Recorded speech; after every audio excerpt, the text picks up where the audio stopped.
we'll have this discussion. Discussion? What discussion? This is a discussion combustion. Coming to you from Denver, Colorado. This is Discussion Combustion Podcast with your hosts, Kevin Batstone and Arthur Raw. Great event last night with Kylie Burse in the Approachable Outdoors Benefit Bash. I had so much fun being there, man. That was super cool. Met a lot of great people, including our guest tonight. Rima came down on very short notice. We had a cancellation, so thanks for adjusting your schedule a little bit and hanging out with us. Thanks for having me. Yeah, super excited. Let's just talk about the Benefit Bash a little bit. Incredible. It was a cool spot downtown. How did you enjoy it? It was nice because I haven't gone to like an event for a while, and it was good to see people and make new friends and meet you guys, and support a precious child and Kylie and Approachable Outdoors. So that was really good. Yeah, it's incredible what she does. I mean, that event was really cool, too, to see everybody that turned out for it, has a passion for the outdoors. You know, some of the giveaways, the vendors, the sponsors that were there. Just so fortunate to be a part of that and meet really cool people. You know, you never know who you're going to meet, and you're right. I mean, since the pandemic, it's been hard to do events like that. We were pretty close quarters there, but, everyone seemed to have a good time, and we got to rub some shoulders and just really enjoy the night. I mean, it was packed.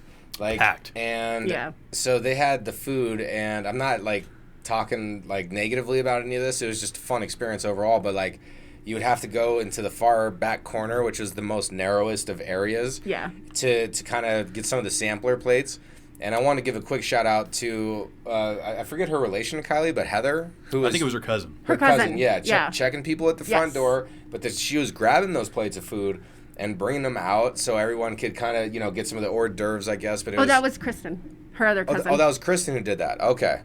But Kylie has a solid team, family. Her brother was there too. Connor was great. I love seeing that. Yeah. It was definitely a family affair. Those guys all pulled together and really put on a great event because, like Kylie said when she took the mic, she's like, I didn't know how this thing was going to turn out. Was anyone going to show up? And I think it was a great event, man. I was glad to be a part of it. Yeah, it was fun. Super fun. Great people. Yeah. Did you get to try some of the food? Yes, I did, actually. What was your favorite? Well, I had a churro, and then a 7-layer dip, and then a fish taco.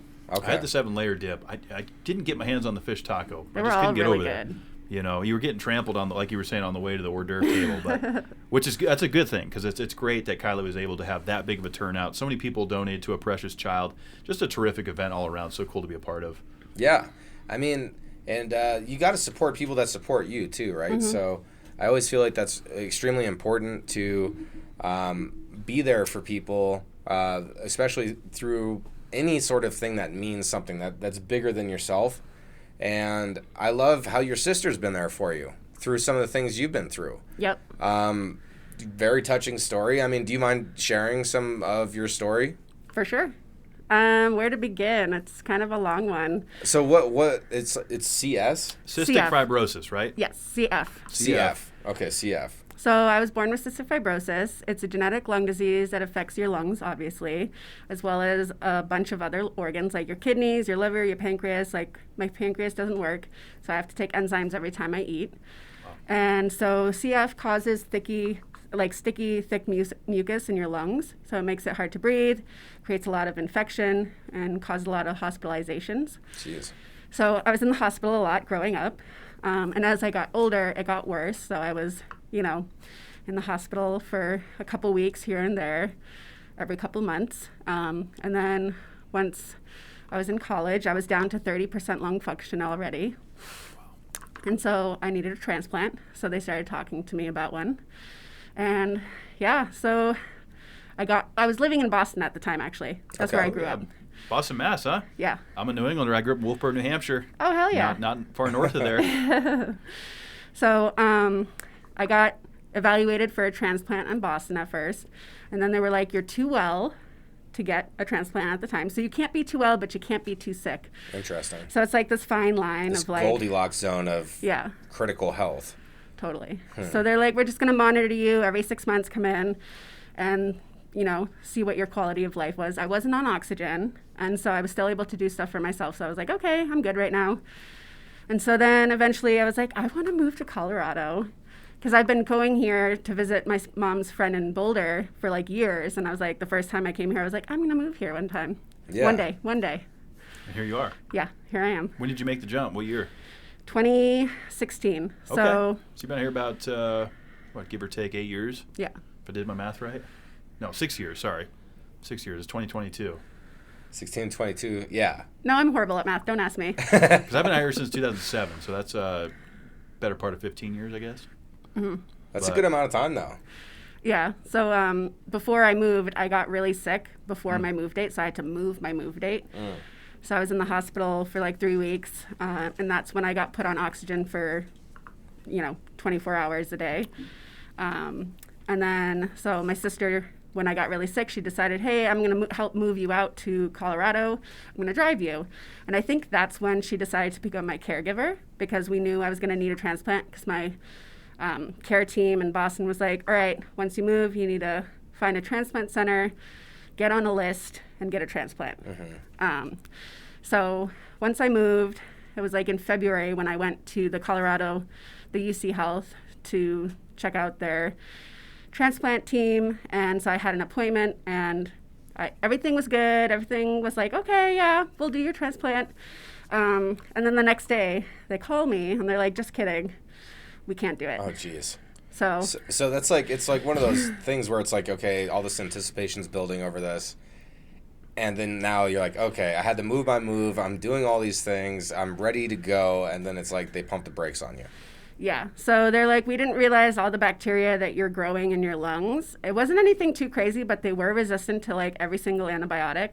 So they're like, if you were to get an infection post-transplant, we wouldn't be able to treat you very well, and the outcome wouldn't be good. So they didn't want to take the risk. I understand now, but I was like, upset then. So I will say this. The director of the transplant team is there no more. The guy is gone, so he didn't really like people with CF. So the whole transplant team now is revamped, and everybody's good on it now. Nice. I mean, how many, do you know, like, stats on how many people are affected by this? Or Like not being able to go somewhere? No, CF. Oh, I think it's now maybe 40,000 in the U.S. Really? It was 30,000 for the longest time. So not a massive number. So cystic fibrosis, I mean, I don't know a lot about it. So you're saying like it created bacteria in the lungs. Was that a result of CF? Yeah, you grow a lot of bacteria because the mucus, you can't get it out, so it harbors a lot of bacteria. And you can grow like Pseudomonas, MRSA, like Cepacia, Macrobacterium, and there's a lot of different bugs, and some aren't worse than others. Like I didn't have anything. Well, I did have MRSA in my lungs. Like I was super resistant to all antibiotics, like I said. But some of them are deadly. So like we can't go near anyone else with CF. So there's a 6-foot rule. So we were doing it before it was cool. Okay. It was a 6-foot rule. We're not allowed to hang out with other people with cystic fibrosis. Wow, it's that contagious, or Yeah. like it can mutate that quickly just being around people with CF. Yeah, because I mean, cough 30, a lot. 40,000, like you said, doesn't seem like a large number compared to some of the other numbers we've seen that have been affected by other diseases. Right. I don't know much about it, so thanks for enlightening us. So when you had your transplant, that was 5 years ago. So you still have cystic fibrosis? Yes. Yeah, I still have it. So you still have that. How did that like affect the transplanted lungs? Like, So I don't have it in my lungs anymore. okay, but so that's kind of interesting. Like, because you remove your lungs and it's a lung disease. So like that's where the problem is. So then those were transplanted, and now that it's no longer in your lungs. So how does it affect you after the transplant? I guess is what I'm curious about. So I still have CF everywhere else. So my body's still affected by it. Like I still have chronic sinusitis.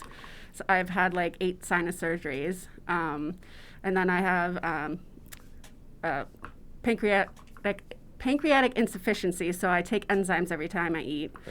So that's another part of it. And then just over time, like you can have liver problems and kidney issues. And I've had my gallbladder removed. And Oh, jeez. I've had like ports placed to be able to access IVs, and I've had a feeding tube placed in my stomach, and just all that fun stuff. So you've seen a lot there, Rima. You've been through a lot medically. I didn't realize. I mean, I just didn't know enough about CF. I didn't realize it attacked that many organs, and we actually were just having a conversation with someone earlier today about the gallbladder. Was that related to that, or was that something different? Yeah, I had gallstones. It was from having CF. Something happened. Just kind of attacks the internal organs. Does it change the way that you have to diet and the things you put in your body? So before my transplant and growing up, like every doctor was like, gain weight, because we're all like, most of us are malnutritioned, malnourished. And so there is a group of people that, you know, their pancreas is fine. They don't need to take enzymes. They don't have to gain weight. But for me, it was really hard to gain weight. And so I needed a feeding tube placed in my stomach, and I still have it now. And yeah, it's just like eat junk. But like now, as time goes on, doctors are realizing like that's not the way to gain weight, like, because that can cause other problems. Like a lot of people with cystic fibrosis have diabetes. So it's CFRD. Luckily, I never had it. I was close in college when I was drinking beer, eating pasta, and having a whole candy drawer, eating it every day. Sugar and carbs, right? Yeah. I mean, that's typically what can lead to diabetes naturally. I guess, because I'm still curious about CF and how that affects the body a little bit. So if they're telling you, hey, we need to gain weight and eat junk, like you had mentioned, the feeding tube, what kind of things are, like, what do they recommend going into the body? A lot of butter, fat, So protein. High fat, high Yeah, protein. like get burgers and like mashed potatoes with lots of butter, gravy, and just. I mean, delicious items. Yeah, go to McDonald's and that's fine, like every week. Isn't that What interesting? do you get from Mickey D's? I don't really go there anymore. Thank goodness. No, because No. like there's other better fast foods out there. Yeah. Like that's the bottom of the barrel fast food for me. Like I don't care. I agree. Whatever. Like that's just how it is. No, I agree. But it's interesting to think, like, here, pump yourself full of the foods that we oftentimes say, hey, these are not good for you, but we need you to get the protein, the high fat content, butter, you know, all that stuff. I didn't realize that CF affected the body that way. Never really knew a lot about it, so it's good to learn about it. Yeah. So now, I mean, so talking about the lung transplant itself, how did that work, and how does that? I mean, that's just out of anything I can comprehend. So I hope you can enlighten me on how that panned out. Yeah. So back to not being able to get it here in Colorado, my sister did a bunch of research and found, with her and her friend, found the University of Minnesota in Minneapolis. Okay. So everyone thinks I went to the Mayo Clinic because it's in Minnesota, but I didn't go there. The numbers for the U of M was way better for CF transplant.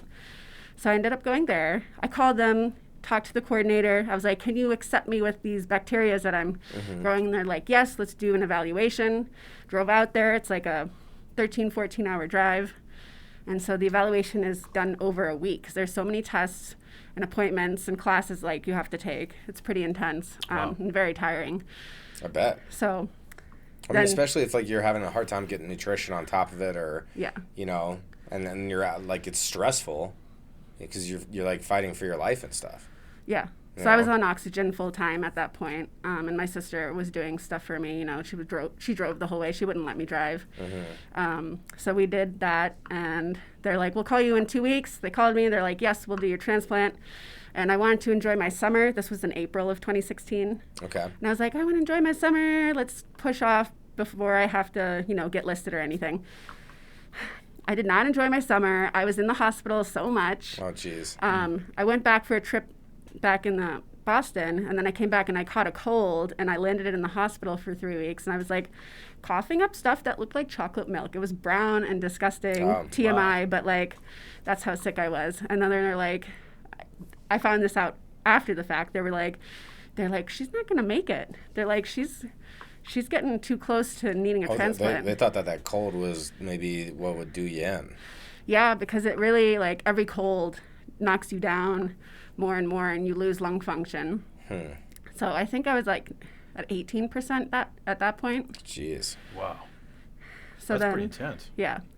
So then my sister was like, we were gonna stay here while listed in Minneapolis, but then the logistics got too stressful. Like, if I had a dry run, or if like if it didn't work out, then I have to pay for the flight, or if it was a medical flight, it was just getting too much. So we're like, we're just gonna move there. So my sister researched, found a place for us to live, and then we moved. That's crazy. Well, and I also like I'm sure I'm not the only one who feels this way, but you being open about this experience and normalizing it, you know, and what it was like normalized medical devices, like you're holding up a sign in one of your pictures. I feel like that's such a powerful message that helps so many people, because when you're dealing with ailments, like you're kind of like, you know, dealing with like your own security at the same time. like with mentally, like coping and stuff with stuff, right? So if you normalize it, then it helps the people. Like I used to have a heavy opiate addiction, and I've talked about it a lot on this podcast because it's important to talk about the hard times because everyone's going through some kind of hard time. Totally. You know, so the fact that you talk about it, I love that. Yeah, hopefully can enlighten some folks, including myself, because I didn't really know a lot of this stuff. I mean, I heard the terminology before, but I didn't really realize how it affected the body. Right. And some of the things you had to go through. I mean, there was a big sacrifice that had to be made, to get you to where you're at now. So, I mean, as the world turns, so now you have to get a lung transplant. And how does that work? Because, I got a friend that's going through a kidney transplant that's happening right now. So there's a list, of course. Yes. And you got to find someone that's a match in that sense. But how does that work? Like, what did that look like? So I had to get evaluation first. They see how you are medically, and there's a bunch of different tests that gives you an LAS score. So it's the score number that puts you on the list of like where on the list you are, whether you're low, high. That means how fast you're going to get the call. And what's the LAS score mean? I forget. Okay. I have a horrible memory from the drugs now. I'm sure. But something of like level of like something surgery. I was going to say lung analysis score maybe. I don't know. I think maybe that's what it could be. Perfect. I just wung it, but maybe. We'll just roll with that. But yeah. Then what happened? So I had to get on the list, and after I moved to Minneapolis in September of 2016, I got on the list, and then I had my first call, either Halloween night or the day after Halloween, and so they called me in, and I go in, and the OR time kept getting pushed, and it kept getting pushed, and we were there for like 24 hours in the room waiting, and so I finally got wheeled down and put it in the room, and they're like, count back to 100, so I did. I don't remember what I got to. And then I woke up. I was super groggy. My throat hurt. And I heard someone near me, and I asked them if I got my transplant, and they said no, not thinking I wouldn't be able to ask them because I'd have a breathing tube down my throat. Oh. So I didn't get it. It was canceled after I was put to sleep and after I was intubated. Luckily, they didn't like start cutting into me. Yeah. It was canceled, so they put you under anesthesia. And then they said, nope, it's not happening. Yep, because they looked at the lungs again, the donor lungs, and it looked really inflamed. I don't know why they didn't catch this before. And they're like, it could be an infection. So they're like, we're not going to put these in her. So did they find another pair of lungs? Eventually. Yeah. But they kept me overnight for observation because it's very stressful and bad to put someone under anesthesia with like how bad my lungs were. At that point, it was like 16% lung function. Wow. So they kept me over, and then I received another call on April Fool's Day, no lie, and it was canceled within 7 hours. So that was better. We didn't get our hopes up that time. We were pretty upset after the first one, my sister and I. Oh, I bet. That can be demoralizing, I'm sure, because you're like, here we go at this time, and then you wake up and you're like, what do you mean it didn't happen? Yeah, totally. Wow. So we didn't get our hopes up the second time. And then the third call was the day before Mother's Day, and it was a go, and it actually happened, and it happened on Mother's Day. Okay. So it was like all these random holidays. Yeah. It's so crazy to think about how many times you're like prepared and ready, and it keeps like getting delayed. Right. I bet you that's like a normal thing. It happens a lot. Like, I know that some people have had like 5 dry runs or even 13 dry runs. Really? I've heard. I'm like, oh my God. So I only waited 8 months on the list, but I had a friend who waited 2 years and 8 months because she was like small, like smaller than me. So I was, because of my height, I'm able to accept male lungs. Okay. So I don't know whose lungs I have. I haven't gotten in contact with them. Like, they haven't reached out, and I haven't reached out yet because I just don't know how to start the letter. Yeah. We'll bless them, though. Bless that family. Yeah, exactly. You know? It makes me feel like I think I'm on the donor list. Good. Yeah, I am too. You know? I 100%. Mean, what do I need after I'm gone? Like, why should I have to be buried whole? Yeah, it makes sense to be an organ donor, of course, because you can save lives, you can make great things happen. I'm still trying to wrap my head, because I've never talked to someone that's had a lung transplant, very new, and I just have a lot of questions. It's like, how does that work? You know, I'm not a medical expert, of course, but I just think about like the respiratory system is so crucial to our cardiovascular system, and everything's connected, right? Like, how do they go about doing that? Yeah, so I'm not sure of all the logistics, but they did have to so there's two ways you can cut someone open for this type of surgery. It's either clamshell or this way, the sternum. So I got the clamshell, and so I have pictures, but I'm not going to show you guys. Okay. That you're That's fair. pried open. Did you see it? You have pictures of Maybe. mid-surgery?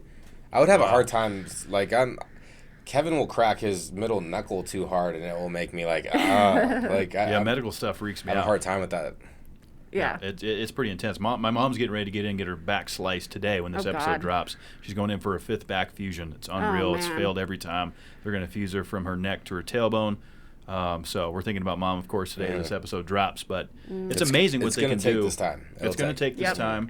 It will. But it's amazing what they can do. Like you said, clamshell, they basically slice you open. They have exposed now your organs. Your lungs are there. I can't picture how that would work.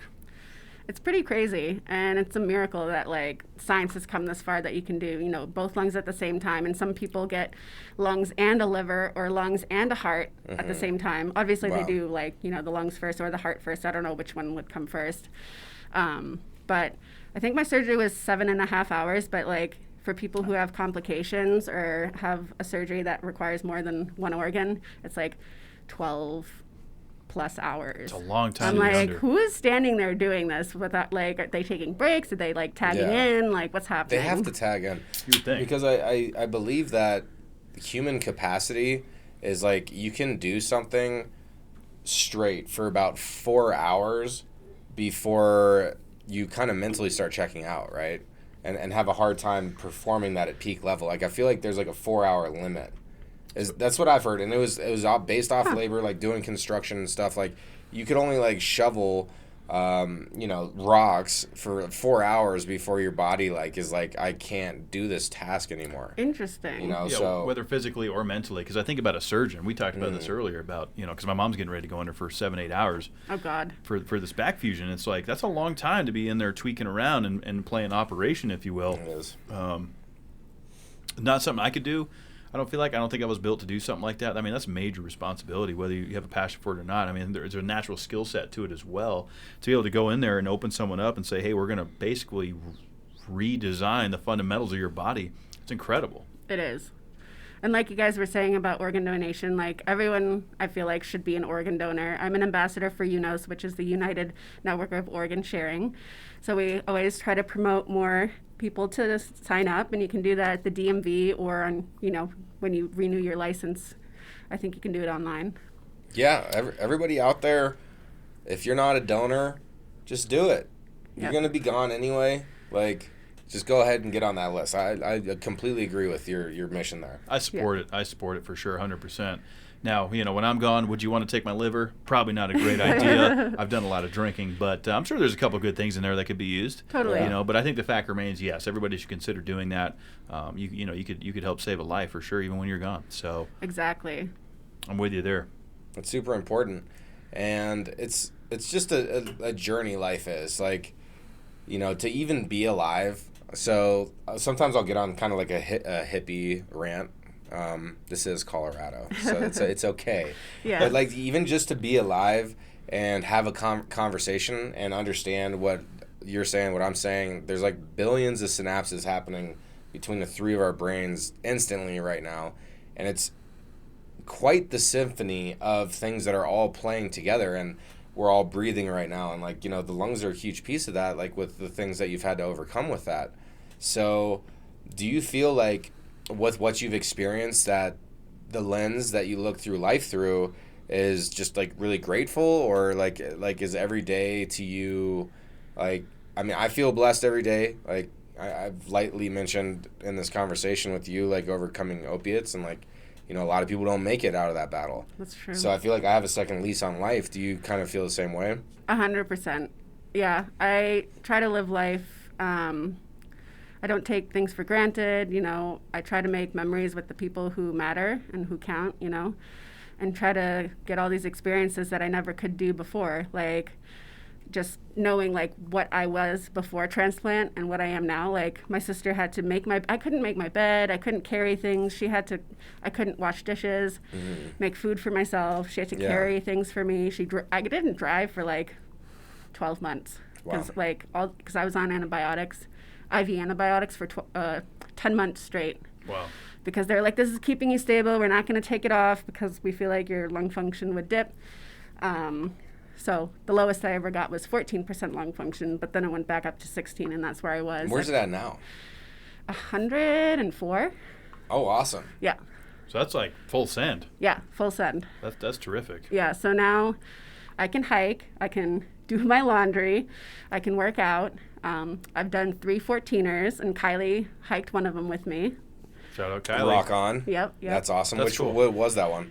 It was Bierstadt. Okay. Oh, Bierstadt, yeah. I haven't done that one. We did James Peak. That's the highest we've been. Yeah, With almost James Peak, 14. and that's not even a 14. Is it a 13er? Yeah, it was a high 13. It's like a Okay. 13.6 or something. 13.7, 13.8. Yeah. James Peak Wilderness?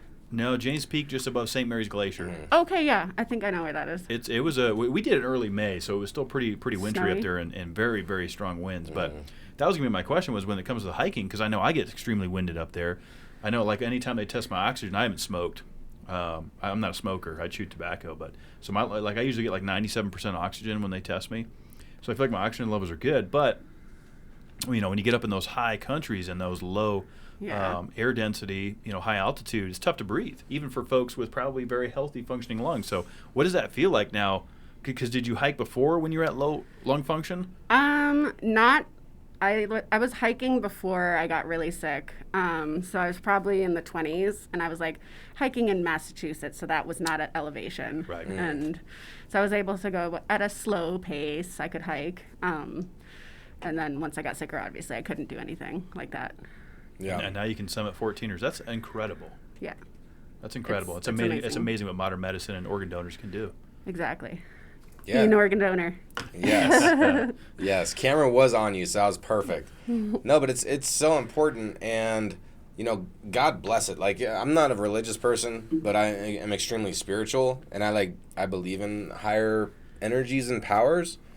But I mean, there's things at play in this life, and I look at affirmation like prayer. So the more positive that you speak to yourself, the more positivity will happen around you. Like, it's almost like prayers being received. But yeah, to whoever made that decision to end up helping you, and it's crazy you don't know if you have like a male or female lung set or the family like that. I would be kind of curious.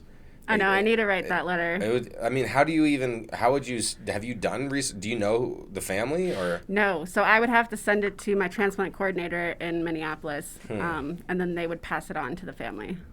Okay. And then the family can decide if they want to respond or not. Yeah. So they would broker that in like that interaction. Right. Sort of thing. Okay. And where did the procedure take place? In Minneapolis. In Minneapolis. Okay. Okay. Wow, that's pretty incredible. Yeah, I'm trying to think what else, because I know you were asking like what it was like, and I did have 5 chest tubes after transplant, and I had way more back pain than anything, and I think it was because I was laid out like this, Yeah. And I did something to my nerves in my back, and it was just horrible. Like, I could not get comfortable, and like after that surgery, I couldn't lay on my side for like weeks and weeks, just because of everything that happened. So you had to lay on your back. Yep, and I had to like sit in a chair or lay in the back, and I couldn't lay flat, and it was just horrible, annoying pain. I was only in the hospital for 16 days actually, so it was pretty quick. Are you a side sleeper now then? I've always been a side sleeper, but I lay on my back sometimes, and then I go on my side. Yeah. I feel like I naturally lay as a side sleeper. I'm all over the place when I can't, and I feel like I wake up every time that I adjust in the night. That's me every night. Yeah, I'm the it's same horrible. way. But I fall back asleep, but it's like I'm kind of waking up frequently. Like, I honestly don't know if I don't know. Maybe I lay still for a sleep cycle. Like, I've never done that research, but I feel like I'm a very light sleeper. And I'm a very light sleeper too, and I wake up to move every time I like adjust, like you said. That's unanimous all around. I feel the best on my side, like when I'm like spooning a pillow or something, kind of take some of that energy. Totally. Because if I lay on my stomach, my arms are going to go numb. Oh, wait, 'cause they're Yeah, up. I need a hug a pillow. hug a Yeah. pillow. That's the way. That's where I sleep the most comfortable, and I don't wake up with things hurting or numb. Because we've all slept on something, and you wake up to the point where like I have to grab my arm with my other arm to move it. It has no mobility because I've slept on it that long. Jeez. That's a That's rough crazy. feeling. I don't think I've went that numb. You've never from- felt that numb? Not from sleeping, but sometimes like I know like if I like sleep with my hands up here, then Get the it tingly yeah, it kind of fingertips. tingles. I'm like that's Yep. it's like so I have to Yeah, like same. keep it on my belly.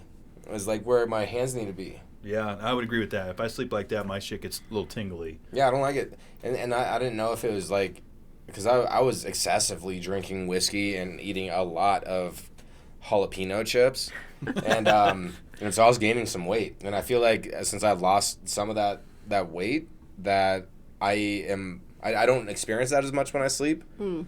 But it is interesting because I'm in my mid-30s right now, so just getting older, how you're respecting your day, and thinking about, oh well, if I sleep this way, I don't want to wake up with my pinky numb again. Like, Yeah. it's good problems to have, but it's still kind of funny. It's a constant reminder of just the human body and what it does and what it's capable of. And, if you don't treat it right or if you sleep on something wrong, it's like, it's going to let you know. It's going to let you know for sure. I mean, I feel pretty fortunate, to be relatively, I guess, medically healthy, I would say. I mean, I drink a lot of alcohol. I'm sure my liver is going to show those results. But for the most part, I feel pretty good. My hip clicks a little bit when I get out of bed for the first part of the day. You got a hip click? Yeah. You get out of bed, it's all. My knees and my hips click too, especially when Yeah. I work out. I was like, or ab workouts. I'm like, what is that grindy, clicky Yeah. sound? It can be kind of like a nuisance, I feel like, or distraction to the day. Like, oh, why is that happening? Yeah. But I guess that's maybe just comes with age a little bit, Like just the getting older. cartilage, is that what's Yeah, causing I the feel like clicky that noise? could be it. The snap crackle pop. It's like I'm having breakfast all day. Like it's like a fresh bowl of snap crackle pop all day. What do they call it? Rice Krispies treats. Yes. It's a Yeah. little bit of that, and then obviously, when I crack that middle knuckle. That one wasn't that bad. That wasn't too bad. But, like we've been in areas where it's an echoey area, and he'll snap that, and it just makes me. And I've injured my ankle horribly before, and Are you squeamish? I guess yeah. I am too, though. I'm a little like oh. I don't I have like a hard that time stuff. with it. Yeah. It kind of makes me like almost lightheaded sometimes, like when I go to hospitals or see like blood being drawn from me or something. Like I'm like, whew. Yeah, I don't want to look. How do you do with all that? I'm fine with it. Yeah. Like, I get blood taken like once a month. It was like every week, and then it was every 2 weeks. But now it's like once a month, and like I watch it. Yeah. You like I'm like watching one it? of those people that has to look at it. If I don't look at it, I don't know. I feel weird if I can't see what's Interesting. happening. See, when Like, I look at it, I feel like I get like my eye starts going crazy. I'm like, oh, and then I feel like I'm gonna pass out. I've always been like woozy though around blood and things like that. I've broken some bones. I've been through a couple medical procedures, but fortunately for me, nothing crazy to this point. But the human body, man, this is a fragile piece of equipment. it is. We gotta take care of it. It's like resilient and fragile. It's an oxymoronic existence. Yes. Because it's like it does both. Like you can really beat the crap out of your body, but at the same time you do it just like when like fighters and stuff. Like everyone has that button somewhere in your chin where you can just like knock somebody out, but you can take a beating in your face too and not get that button pressed. So it's just interesting. Like, and I know that's an odd analogy. I haven't heard it worded that way, but that was good. Yeah, well, I just watched the UFC stuff. Like one of my button's buddies, usually right buddies here, came I over. thought. Is it right here? Yeah. I've always heard the button there, but maybe there is another button. I don't know. I don't know. I feel it has something to do with your chin. Maybe. I feel like there's a button if you pick up your sock the wrong way, you can put your back out or like Yes. put your neck out if you're like stretching. That happened to me once when I woke up. I like went like this. Oh, my neck. I couldn't move it for like days. Oh, did you get like where you had to do the old person turn, like where you have to turn your shoulders to turn your neck and Yeah. your neck? I had to go like this. That's the worst feeling. It's the worst. Or sometimes I'll get that if I'm on a bad pillow at like a hotel, or maybe even a motel. I'll sleep on a pillow that's not good, and then I'll wake up and I'm like, oh, it hurts. And I got to do the old man, like, when you're ordering breakfast, yes, I'll take this. That's not a good feeling. All I do, like, when I picture Batman in the earlier years that they were doing these Batman movies, and like Batman couldn't move his neck. So like whenever Batman would talk to people, he would be You'd have intensely to turn like, shoulders with it. yeah. I mean, that's happened to me recently too, probably within the last 6 months or so. But it was like a bad one where I just was trying to stretch it out, just like normal, And something about how I did it, like maybe I didn't breathe correctly with the stretch movement, because like the oxygen flow with your movement is important. Like if you're like stretching and like touching your toes or whatever, and then you come up, you should breathe in while you're coming up. Like is kind of like the technique I was taught. But what are you gonna do? I feel like in our 30s, that's just, you move the wrong way and something's going to happen. Mm-hmm. You know, so many people told me that for years. They're like, just wait. I always heard like this, just wait till you get older thing. And I'm like, yeah, whatever. I'm immortal. It'll never happen to me. We all have kind of a little bit of that, like, not going to happen to me. And then one day it does. And you realize, is this getting older? Is this, do I have some sort of degenerative disc disease like my mother has? There's obviously different factors. People have genetic things that are handed down. Some people are healthy as an ox into their 50s, 60s, 70s, whatever, never have a problem. But I think there is physical ailments that we feel as we start to hit our 30s, especially if we've done, a lot of physical activity. Your body starts to go, hey, man, you can't keep going this way or something's going to break. Totally. My knee started hurting on hikes. So, like, it started not this last summer, the summer before. I was like, okay, when you hit mile 4, your knee's going to hurt. Yeah. And now it's like, I hit mile 2 and now my knee starts to hurt. And it, like, really hurts. Like, I have to limp the rest of the way. Oh, geez. I'm like, what the hell is going on? Is it like a cartilage thing, like ACL, MCL, or do you think it's just like wear and tear on the joint itself? Maybe. The second one you said. I don't know. Yeah. I don't know. I know pigeon-toed, so the opposite of that, I know my right foot is like out a little bit, so I try when I go on intentional walks where it's like an exercise, I try to pay attention to like line it up, but then I feel like I've been walking so long without it lined up that when I try to line it up, like it kind of like I can feel it, the after effect more. Oh, okay, that makes sense. Right? Because like you're trying to change your anatomy, I guess. Mm-hmm. But I don't know. Walking is crucial. How about swimming? Are you a swimmer too, or? No, I mean I can swim, but like there's not really too many places to swim. I mean, we've gone like to the creeks and stuff in the summer, but Yeah. Well, see, and you're from my neck of the woods, so swimming in lakes and the places where we grew up. lakes in the ocean, yeah. Yeah, I mean, out here, sorry guys, I love you. Colorado's beautiful. It's all reservoirs. It's all man-made Yeah, they stuff. call them Cherry Creek or Lake. What was it? Cherry Creek Reservoir? No, it is Yeah. Reservoir. No, It's a man-made there piece really of water. isn't any lakes out here. I mean, Grand Lake's Grand Lake. beautiful. Yeah. Grand Lake's beautiful. Lake Dillon's beautiful. But even that's a reservoir. Lake Yeah, Dillon you can't swim in it, Really? right? Well, you can, but only during the summer. But even during the summer in Lake Dillon, I didn't know like that. it's like 3 to 4 feet down underneath the surface. Like it's extremely cold year round up there. Well, yeah, it's high altitude. I mean, it's a beautiful lake, though. I mean, I probably wouldn't do swimming in there. I haven't really done a lot of swimming in Colorado. I grew up on Lake Same. Winnipesaukee, New Hampshire's most beautiful lake. So good. I need Spring to see fed. that at some point in my life. We're gonna take a visit back there for sure. We were just talking to my good buddy Greg earlier. Oh yeah, from back in New England. He's talking about wicked, cool and dude that. Yeah, dude. I mean, Wicked, yeah, dude, or whatever. I tried to I'm horrible with impersonations, and I butchered that one. when it comes to New England, because obviously we're from the same area, the accent for me is gone. If I drink enough, it'll come out. Or if I get around my buddies, we will start to party wicked hard. We'll do a wicked pissa. We'll take this thing all the way, and whatnot. And whatnot. Get some certs. Maybe get onto the Pocky. The Pocky. The Pocky. Yeah, that's The where you Pocky. get. That's where you get some beers. Is that the park? The No, package no. store. See, the she knows. package store is the Pocky. The Packy. I know Snips though. If you're gonna go to the Pocky, you're gonna What's get some Snips? beer. Snips is like a shooter. That's Nips. Nips. Of course, I fucked that up. He's getting there. But yeah, we're gonna go down to the Pocky, get some nips, a couple of beers. We're gonna hang out. People think I'm so weird when I say, I was like, should I get some Nips? They're like, what? They're like, like, what they're are you talking about?" shooters. I was like, okay.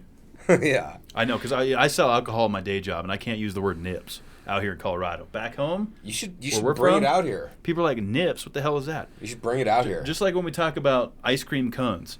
Okay, they're sprinkles out here. Back home, they're Jimmies. The chocolate ones. The chocolate Jimmies and rainbow Wait, Jimmies. Jimmies are the sprinkles out there? Yep. They call them Jimmies? Jimmies. Huh. That's very New England. I did not know that one. Good stuff. We have a lot of, so one of the things we're going to talk about on Happy Friday, which is going to air tomorrow, is about some of the different takes that New England has versus the rest of the country on their Thanksgiving preferences. Oh. So I'll ask you this, and we're going to ask the same question on Happy Okay, Friday. this will be good, yeah. Apple pie, pumpkin pie. I grew up with apple pie, but over here, I guess pumpkin pie. And that's the split. That's really what So, we're coming so to if grips you had with. to pick one forever and always, Apple pie. apple pie. Okay. That's true New England. And I'm going to agree with her on that because my mom makes the best apple pie ever.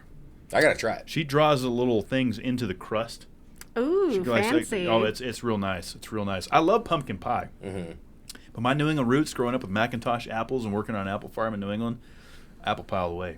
Yeah, that makes sense. Yes, all the apple orchards. Like, I never had pumpkin pie till I came here, and my fiance was like, "Oh my God, I love pumpkin pie. We have to have pumpkin pie." I was like, "What's so good about it?" I was like, "That doesn't look like it's gonna be good." Yeah. And I tried it, and it's good. It is good. But you have to add whipped cream on that. Nah. Do you add whipped cream on apple pies? Now, do you go a la mode with your apple pie? A la mode. Ice cream. Vanilla ice Yeah. cream, yeah. A la mode? That's a la mode, bro. Is that some more? No, it's not New Hampshire- England stuff. That's even fancier Is than that New just a England. type of a la mode is ice probably cream? like French or something. I don't even know. No, not a type of ice cream. It's just like having ice cream with it, right? Correct. Oh, interesting. Correct. I feel like I'm really getting educated right now. I do. That's what we do Take here notes. at Discussion Combustion. I'm thank God it's recorded. I can at least listen back one time. Yeah, so when someone says, "Hey, do you want your apple pie a la mode?" That's usually, you're going to have your warm apple pie with maybe a slice or a scoop of cold vanilla ice cream. Interesting. Delicious. Yeah, I love ice cream with pastries, especially. I'm salivating. A brownie, like a brownie with ice cream, the vanilla Oh, bean. yeah. Let's a la mode my brownie, please. I don't know if I've ever heard of brownie a la mode. That's got to be a thing, I've though, never maybe. heard of it either, but that sounds good to me. How about creme brulee? You guys into that? It's okay. It's a little too sugary. It's too sugary, and I feel like it's too just difficult to eat. You're just digging at it with your fork. It's bougie. It's bougie. So, what's your favorite Thanksgiving dish? I know we're doing one more episode before Thanksgiving, but it's happening. The holidays are here. What is? Okay, I have a couple questions now. We'll stick with that first one. Yeah, what is your favorite dish? You're good. Sorry about that. You're good. The stuffing. The stuffing is? Ooh, stuffing. Now, are you like a stovetop, or do you like the homemade? Homemade, all the way. Yeah.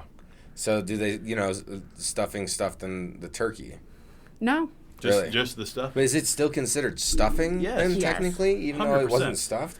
I mean, it was designed to put it in the turkey's carcass, of course. Yeah. But as a side, it's great. I feel like it's got to be moist. If it's got a little gravy on it, I'm good. Otherwise, it's very dry. Yeah. But it also depends on who's making it and what ingredients go into it. But I love Jamie Rorick, the guy that hosted us when this podcast started, makes some of In the his basement, best yeah. homemade stuffing I've ever had. I don't think I've that ever had Jamie's oh, stuffing. Dude, it is good. I wanna try You it. need to get a I bowl. wanna of try it. it. I You need wanna to get try a it. taste of that. Stuffing, I'm gonna put that up there. Green bean casserole for me is up there. It's No. up there if it's done right. That's like a Midwestern thing. You think? Yeah. I think casseroles are like a Midwestern thing. I do like casseroles though. They're Throw everything alright. into a dish, put some cheese on it, send it. So I'm going to go simple, but it has to be done right, mashed potatoes. Potatoes. I mean, yeah. come on. It's a staple. That's one of my favorite things. Like, you mix it, like, when I do my plate, I like to kind of just, like, chop it all up and, like, make it a big, what would you call that? Smorgasbord. A smorgasbord. Smorgasbord, yeah. Yeah. Or hodgepodge, as my mom would say. Hodgepodge, yeah. Let's make some goulash out of it. Some goulash. I've already put you in responsible for potato duty for Thanksgiving. I'm going to have to do some I'm studying. smoking the turkey. And so that brings me to my next question, which we're also going to talk about on Happy Friday. So out of the New England area, the only area in the country, do you prefer your turkey smoked or roasted? I guess I grew up with it roasted. So did I. And then, you mean in a smoker? Smoker or, yeah, just any sort of smoke on Like the a turkey. Traeger kind of thing? Yep, which is how I'm going to do it. My sister's fiance smoked it last year for Christmas, and it was the best turkey I've ever had. That's what I So like to now hear. I'm team smoke. Well, Nice. we grew up with roasted turkey because we were looking at some statistics that we're going to talk about on Happy Friday. So roasted is, like, in the oven. Correct. Yeah. Whether it's in an oven roasting bag, what have you. So that's how I grew up. That's pretty That's how common. my mom did it, but my mom's from Chicago, like Skokie area. I My don't mom's know. from Chicago, too. Okay, nice. Yeah, I mean, There's a it's- lot of Chicagoans. Is it a Chicagonite? Oh, gosh. I know. Chicagoan? I don't know. What is it? And you were from Massachusetts. Mm-hmm. So in New Hampshire, we would call some of these folks mass holes. Yes, I'm a masshole. I'm a masshole driver. Are you really? Oh, yes. Now that she's back behind the wheel, you're like, I'm taking all these years Are you back you're right a full now. mass hole driver? I am. I try to scale it back. I'm like, okay, I'll try not to be too So much. what does that mean exactly? Like, how would you describe your driving without using masshole?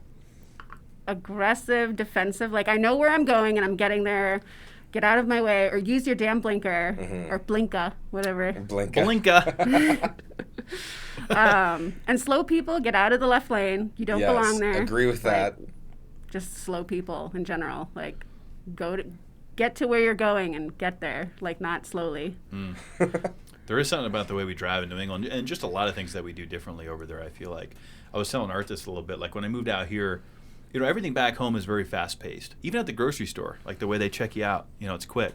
Like, let's get you in, let's get you out. Everyone out here is just, like, a little more chill, a little more laid back, not a real big sense of urgency. I can't say that across the board, of course. I'm not stereotyping that, but that's just kind of some of the things I've noticed. We grew up in an area that was very fast-paced. Now, let's go, which can result in some road rage, a little bit of anger sometimes. When I did anger management and doing therapy, I was like, I blamed a lot of it where I grew up. Like, I grew up around people that were just mad all the time. Get out of my way. Totally. Whatever. That's just kind of like the New England culture, I feel like. Do you agree with that? I honk the horn a lot, and I flip people off. Oh, jeez. Full send. Boop, boop. Yep. Yeah. I like to do the thumbs up.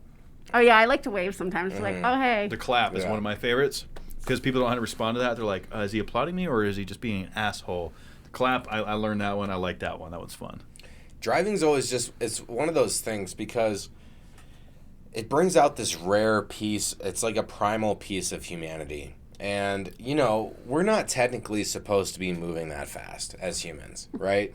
So we're all out there, like, zooming around, feeling like, I guess like on a psychological level, maybe because we're in control of this machine that's, tons and weighs tons, and that's not normal. Even though we've been doing it for decades, driving hasn't even been a century yet, has it?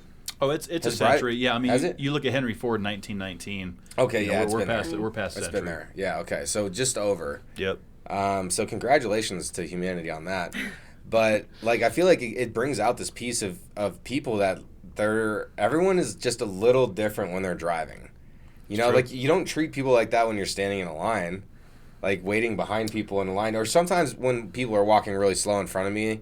It'll test my patience a little bit. Same. Actually. I'm like, I need to get around them right away. Always full send. How can I get here the fastest? Get out of my way is usually how I respond. But I'm also courteous to the people too, right? Because you're going to have some slow folks, especially on the grocery lines or whatever. But on the roadways, I wouldn't say, I don't know. That's kind of a rough statement for me to say. 'Cause sometimes I get wild out there. I got places to go. Get the hell out of my way. You got to drive a lot of the time too. I do a lot of driving, but I'm not a speeder. Even though I'm a race car guy, obviously I host a race car podcast.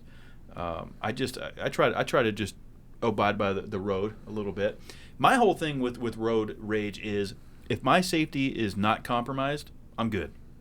If somebody compromises my safety on the highway for wherever I'm going, that's where road rage kicks in for me. Somebody cuts me off. Somebody changes lanes too quickly. Somebody's being an idiot and compromising other people's safety around us, which could cause a pileup. That's where my road rage comes in. I'm like, what is this person doing? Get out of the way. Got to let them know that they're an idiot. Yes. I totally agree with that. But do you know about this courtesy thing when in driving? So, like, somebody gives you space, they let you in, you hit your hazards for like a couple, and I let it do 2 clicks for thank you. I do it with the beams. I just go thank you. I usually go like this. If they're behind you, there's a couple ways. Or you can tap the brakes. Yeah. And if people let me in, I let other people in. I was like, I'm going to pay forward. I'm going to be nice. So if there's a traffic hiccup and you start letting people in, that's where I'm not going to cut people off. Yeah. Or try to be aggressive. Do the zipper. Do the zipper. Yes. That's the big thing. If there's anything anyone can take from this episode besides donate, it's to do the zipper when you're driving, for sure. It's so crucial. Donate your organs and do the goddamn zipper on I-25. Yes. Okay, that's the takeaway for sure. No, but all kidding aside, you still get frustrated because people are out there. Everyone's doing their own thing. Everyone's got their own mission, objective, places they need to be. And, for me, I always find it funny when people try to bend the rules of the road a little bit and then get mad at you or whoever the driver is for playing by the rules. So what I mean by that is maybe merging before it's a merge. Yielding before when it, stop when it should have been a yield. Whatever the case may be, these guys get out there and then they get pissed off because you're just doing your thing, and all of a sudden this yahoo comes in, he starts flipping you off, he's getting mad, you see him throwing his hands up. That's when I like to give him the clap. I'm just like, yeah, man, you got this. Mm-hmm. You know, whereas old Kevin would roll the window down. New England anger comes up. Hang your body out of the window. Caveman DNA's coming up, and I hang my head out the window, and I'm yelling. I don't do that. I try not to do that anymore. That's good. Same. So you would do the same? I yell. Yeah. Would you roll down the window and everything? If their window is open and I know they can hear me, I'll roll Okay. mine down. Okay. So they can hear me. Fantastic. And now you got that robust lung power where you can Yes. really yell at them. Mm-hmm. Yep. Yeah, so my driving style is kind of changed over time. It's rare that I am in a rush to get somewhere because I can work from home and I do work from the studio as well. So I kind of like go when I want to though. Mm-hmm. So most of the time I'll be pretty calm driver. But there's just like that occasional day. It's like once every month or two or something where it's just like I'm not letting anybody fucking in. Like I don't want them to take my space or just like I know there's a couple key points where it's like okay, people are going to hang out in that lane to try to make up extra time and then cut in this lane at the last second. Yeah. Not in front of me today. Like, sometimes I feel like I'm driving like Grandpa Raw, and then other times I'm like, Grandpa, nah, you're not getting in. But that's an interesting thing about driving. Do you do a lot of flights? Like, are you traveling more now? Not necessarily. I was traveling a lot before COVID hit. Because my sister was living in Minneapolis. She actually stayed there because I had to go back there so often for my transplant appointments because they wanted to keep a closer eye on me because I had a bunch of issues my first year. So they're like, come in every 3 months. And so I was flying every 3 months there. But now she lives here. She moved here not this past September, but the September before.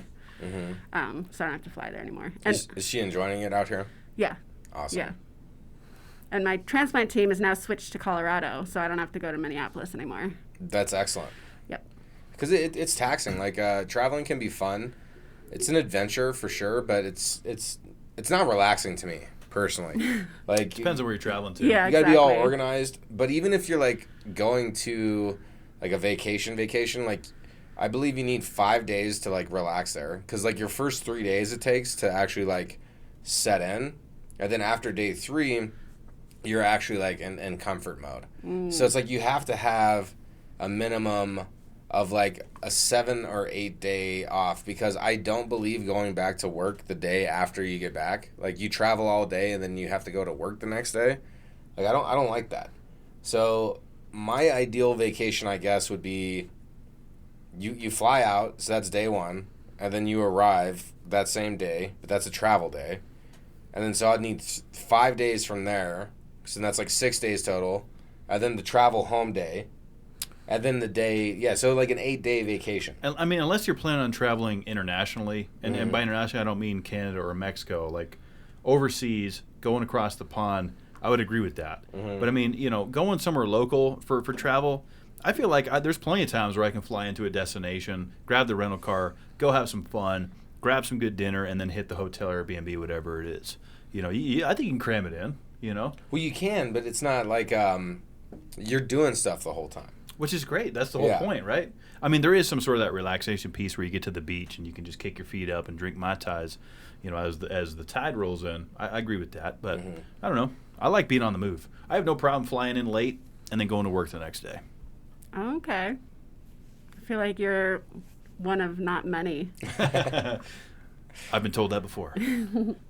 So, as far as downtime, because we're kind of talking about downtime, chilling, when I do get that time, I normally like watching documentaries or maybe playing some video games. What are your go-tos when you're like, all right, work week's done, it's time to relax, time to recharge? Where do you go to? I like to watch shows, obviously. I like scary movies. Okay. I recently started playing Fortnite. Oh. I'm not bad at it. I'm pretty good. I like to read as well. And then I have like 50 plus houseplants to take care of. Wow. Green thumb. Yes. No, it's half green, half brown. I kill plants sometimes, and that's 50-50. okay. What kind of plants are you growing? Tropical plants. Okay. Houseplant. Just regular houseplants. Some fancy ones, some not. Like elephadendrums or whatever they're Philodendrons. called? Yeah. Philodendron. I'm not a good plant expert. My ex was real great at it, but so I learned a little bit about plants, but I don't know some of the names. But I'm just curious, like, kind of what kind of stuff you're growing. You think? Yeah, I like monsteras. I have some Hoyas. I have like 3 different Hoyas I'm trying. They have really beautiful blooms if you're able to get them to bloom, which they have to be under the right conditions, and I have yet to do so. So, Do you do like flowers or like orchids or anything like that? Or I have an orchid that I've gotten to rebloom here in Colorado, which I thought was I heard hard. that takes skill Yeah. to do an orchid in Colorado. I feel like they like die easy. They're fragile out here. They do. If you don't do it right. If you overwater, if you underwater, they're tricky. Yeah.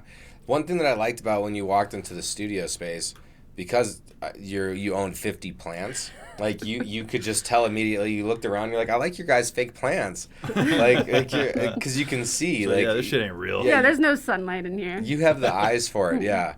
No, there is none actually, and so, but we have to do it. We have to do it that way. Or else, like, during the summertime when we're recording, like, it messes up the lighting. Yeah, I was going to say it's all about the lighting. It is. Yeah. I mean, as much as we like to have live plants here, they're not going to work. So, the fake plants kind of give it the aesthetic and the cosmetic look, and that's fun. I like plants. I got a cactus at the house, and then I have some other plant that I don't know what it's called, but it's fun. I just got to remember to water it, really. Yep. I got one plant. I wish I remembered the name of it. It has, like, 5 leaves normally, and it's 5 leaves. It's pretty resilient. Yeah, it's not marijuana, but it's Marijuana. yeah. Is it a schefflera? Is it like an umbrella? It's kind of like I feel like it like originated in like Oregon and like kind of, but it likes dry soil. I was overwatering it for a long time and I didn't like quite realize it, because I was new to it. And the drier I kept it, like the happier and springier the leaves got instead of droopy. So I feel like that plant, I've had it for like 2 years. I'm kind of sentimentally attached to it. Are you sentimentally attached to your plants? Some of them. Yeah. Like my mom brought, when they drove out to visit one of the times, she brought one of my, or a couple plants that I left there that I didn't bring in the move. So there was like a really tall crown of thorns cactus that blooms like all the time. It's amazing. Oh. But it's like pretty big, and I replanted it recently, and I needed help to repot it. So it's It's large. very prickly, so you can't, it's like we had to wear gloves Okay. to do it. And then like a cutting from my dad's 30-year-old plant that I have, and my grandmother's cutting of a Christmas cactus, and just like plants like that I would be very sad to lose if they died.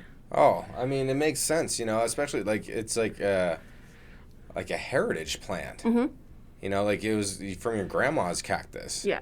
Yeah, so I mean that's pretty cool. Christmas cactuses are pretty cool. I've never messed with them myself, but I have appreciation for what they look like, and you can just keep doing clippings or pass them around a little bit. That's what's cool about plants too, is like I've never really dove into it too much. My ex is really good at it, like doing a clipping from this Propagation. We'd fly That's back what or I need to something, do. I do that a lot. and then I need to do that. replant, and then the success rate's usually pretty good. I mean, as long as you go about it right. From what I understand, I've never dove into that. Sorry, I'm like all over the place. What was the saying for adding ice cream to your Alamode. Alamode? Alamode, right? Alamode. Alamode. Okay, I'm sorry I had to do that. You never heard that? No. I want to remember. I guarantee you've wanna heard it. You just don't remember. I wouldn't put that past me either. But I love to plant things. I have to propagate too. And that word made me think, what was that other word that I heard? But we always like to ask a question to our guests. And the question is, Rima, if you could give the entire globe, every person on the planet, a piece of advice so everybody would be better tomorrow, what would that piece of advice be? Don't take life too seriously and just enjoy the small moments that you have. Basic as that. Love it. Great advice. Great advice. It's one of those things that I think a lot of people lose touch with a little bit. Enjoy every day, because you never know. Tomorrow's never promised. Totally. And it's important to, just like last night, go out and have a fun time. Network with some folks. You never know who you're going to meet. Live life. Yes. And have a good time and be good to each other. I Yeah. think that's also a big takeaway. Well, and I actually, there's like a beauty to how simple you stated that, because it doesn't need to be complicated.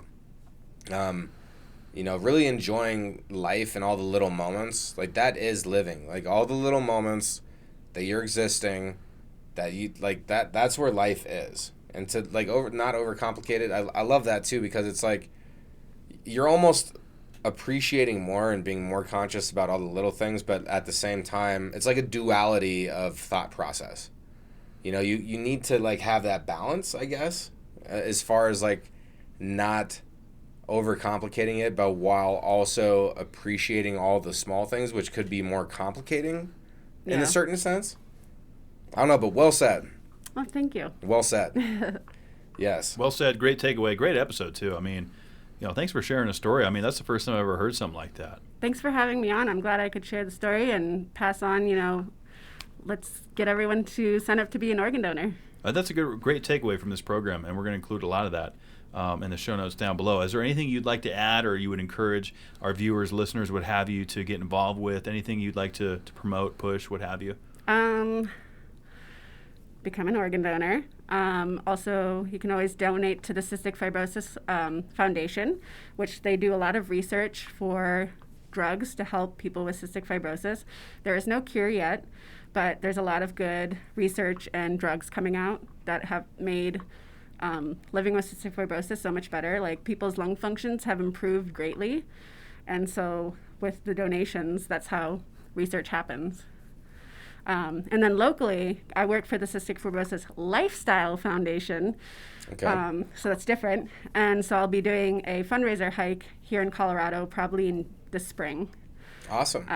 Send us any information as that is coming closer. Yeah. And we'll be happy to promote it on all socials and, keep this friendship going. Perfect. Because we support what you do. Thank you. We love your message and great energy. Like when you came and introduced yourself to us last night, it was just everyone's energy was there, but you definitely stood out.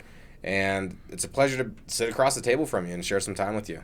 Thank you for having me. And you can always follow Long Story Short, which is my Instagram. So I post a lot of educational posts, especially during month of April, which is Organ Donation Awareness Month.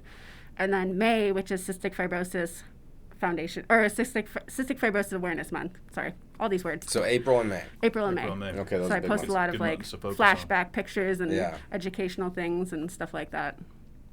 It's perfect. People need to know about this. It's super important. Everyone, keep tuning in. We are so fortunate to be here, and like Rima said, just appreciate your time. Right now is precious. This moment right now is precious, and we're so thankful that you spent it with us.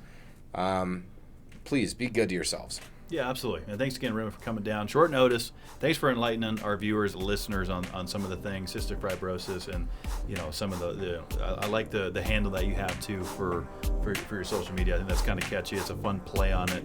I like how you kind of look at it and have Like some fun puns. with it. Yeah. So we'll include all the show notes down below. Again, thanks for your time. Everybody, be good to yourselves. You deserve it.